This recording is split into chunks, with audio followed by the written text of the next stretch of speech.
会倒了。Halo guys, balik lagi channel ini bersama gue, Reward.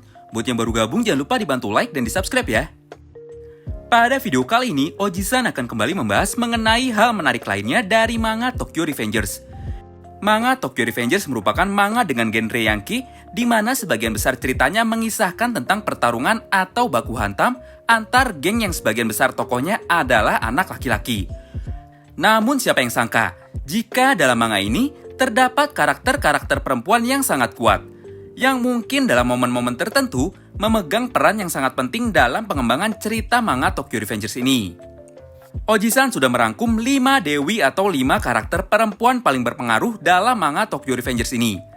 Oh ya, video ini akan berisi spoiler penuh ya. Jadi buat kalian yang hanya mengikuti animenya saja dan tidak baca manganya, kalian bisa skip video ini. Tapi kalau kalian suka dengan spoiler dan penasaran dengan pembahasan ini, kalian bisa simak terus ya video ini sampai habis.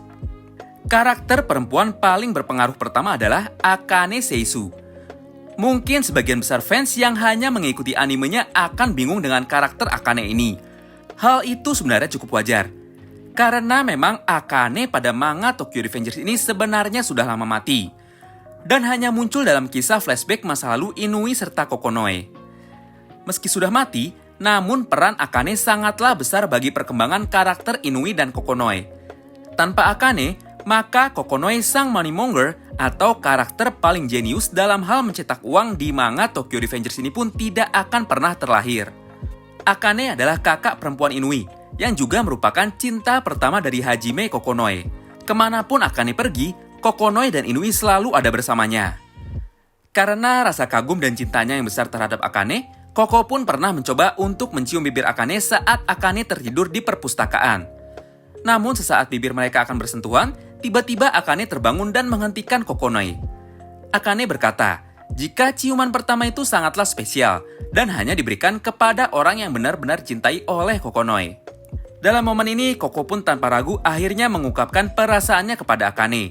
Dan Koko kecil pun mengajak Akane yang usianya 2 tahun lebih tua dari dirinya untuk mau menikah dengannya. Namun naas, tidak lama berselang, Akane pun harus menjadi korban dari kebakaran besar yang melahap habis rumah keluarga mereka. Luka bakar yang diakibatkan oleh musibah ini sangat parah sekali. Dan untuk menyelamatkan nyawa Akane, perlu dilakukan operasi yang membutuhkan biaya yang sangat mahal sekali. Inilah hal yang akhirnya memotivasi Koko untuk mencari cara bagaimana dia bisa menghasilkan uang demi bisa menyelamatkan orang yang dia sayangi dan dia cintai. Tanpa Akane, Koko hanyalah mas-mas emo biasa. Dan tanpa Akane, gak akan ada yang namanya geng Toman yang bisa sukses dan terkenal di masa depan. Karakter perempuan paling berpengaruh kedua adalah Yuzuha Shiba. Yuzuha adalah anak kedua dari 3 bersaudara yang lahir dan besar di keluarga Shiba. Yuzuha mempunyai kakak bernama Taiju Shiba dan adik kecil bernama Hakai Shiba. Sejak kecil Yuzuha sudah menjalani kehidupan yang sangat keras, terutama semenjak kematian ibu mereka. Hampir setiap hari, Yuzuha harus menerima perlakuan buruk dari kakaknya. Tidak ada satu hari pun yang terlewat tanpa kekerasan yang dilakukan oleh Taiju kepada dirinya dan Hakai. Karena rasa sayangnya terhadap keluarga dan adik kecilnya, Yuzuha pun sampai rela harus menerima hukuman dan pukulan 2 kali lebih banyak. Sebagai gantinya, Taiju tidak boleh menyakiti dan memukul Hakai. Berkat semua perlakuan buruk yang dia terima ini, Yuzuha pun sampai terbiasa dengan rasa sakit dan tubuh besar sebagai seorang karakter wanita yang sangat tangguh. Ya, kurang lebih sama dengan Senju. Kedua wanita ini sangatlah tangguh dan kuat. Yuzuha mampu menahan serangan monster seperti Taiju berkali-kali. Bahkan Mitsuya, Hakai, dan Chifuyu pun kerepotan dan kesulitan untuk berdiri kembali setelah menerima serangan dahsyat dari Taiju Shiba. Kehadiran Yuzuha dalam manga Tokyo Revengers ini semakin menguatkan gaya penulisan dari sang mangakanya, yaitu Ken Wakui. Di mana Ken Wakui sangat suka sekali menghadirkan konflik keluarga dan pengkhianatan dalam ceritanya. Karakter perempuan paling berpengaruh ketiga adalah Ema Sano. Siapa sih yang gak kenal Ema Sano? Satu-satunya karakter yang memberikan fan service kepada para pembaca dari manga Tokyo Revengers ini. Ya benar, hanya Ema sajalah satu-satunya karakter perempuan di Tokyo Revengers yang paling sering disorot bagian opainya. Bahkan dalam episode 5 animenya, scene sensual dari Ema dengan Takemichi pun diperlihatkan sangat jelas sekali. Di luar kecantikan dan keseksiannya tersebut, Ema sebenarnya adalah karakter perempuan yang cukup kuat. Sejak kecil Emma sudah berlatih bersama Shinichiro Sano, Sano Manjiro, dan Keisuke Baji di dojo milik kakeknya. Emma jugalah alasan kenapa Sano Manjiro akhirnya merubah namanya menjadi Maiki. Hampir di setiap momen penting dalam manga Tokyo Revengers ini, Emma selalu hadir dan terlibat, baik secara langsung maupun tidak langsung. Namun sayang sekali, Emma harus mengalami nasib yang buruk. Pada saat arc Tenjiku, Emma harus mati secara mengenaskan, akibat pukulan benda keras ke arah kepalanya oleh Kisaki Teta. Kematian Emma inilah yang selanjutnya menjadi faktor perubahan drastis Maiki di masa depan. Walaupun Takemichi berhasil menyelamatkan Hina dan melindungi serta memberikan masa depan yang bahagia bagi semua teman-temannya, namun Takemichi gagal menyelamatkan Maiki dan Maiki di masa depan kembali menjadi Dark Maiki atau Maiki yang jahat karena faktor Dark Impulsivity miliknya. Sebagai karakter wanita pendukung dari manga ini, Emma sangat berperan penting sekali sebagai faktor penentu perubahan alur cerita dari manga Tokyo Revengers hingga sampai saat ini. Karakter perempuan paling berpengaruh keempat adalah Tachibana Hina. Untuk karakter keempat ini pastinya Oji-san nggak perlu menjelaskan panjang lebar ya, karena sudah pasti teman-teman sudah pada tahu jika Hinalah karakter perempuan yang paling berpengaruh dalam manga Tokyo Revengers ini. Masih ingat kan episode pertama animenya dan chapter pertama manganya? Jika saat melihat berita di TV Takemichi tidak peduli dan tidak mengingat Hina kembali, maka manga Tokyo Revengers ini akan tamat hanya dengan satu chapter saja. Tachibana Hinalah kunci awal atas semua kejadian di manga Tokyo Revengers ini. Tanpa Hina, maka Takemichi tidak akan pernah mendapatkan kekuatannya untuk melintasi waktu.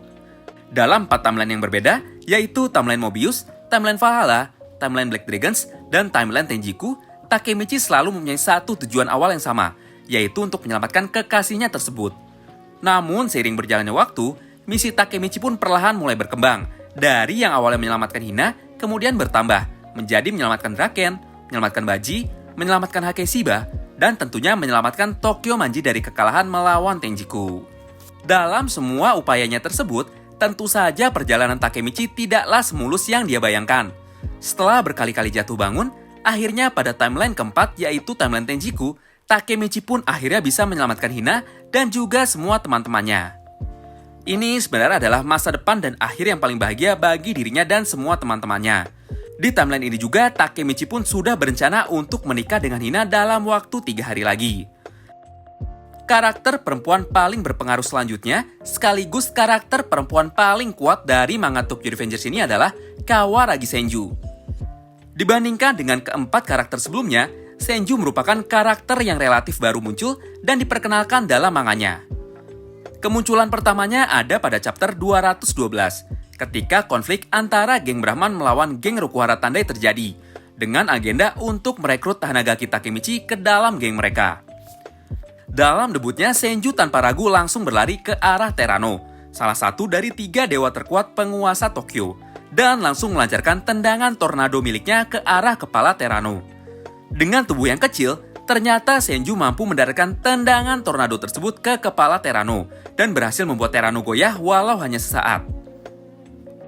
Beberapa chapter setelahnya, kita kembali dikagetkan dengan sebuah fakta yang sangat menarik sekaligus sangat mencengangkan. Tidak ada yang menyangka jika ternyata Kawaragi Senju, sang pemimpin dan karakter terkuat dari geng Brahman, ternyata adalah seorang wanita cantik. Hal ini terlihat pada chapter 215 dan chapter 216, di mana saat itu Senju muncul dengan seragam sekolahnya yang sangat kawaii. Kawaii Senju juga memiliki hubungan dengan Akashi Takeomi dan juga Akashi Haruchio, atau lebih dikenal dengan nama Haruchio Sanju.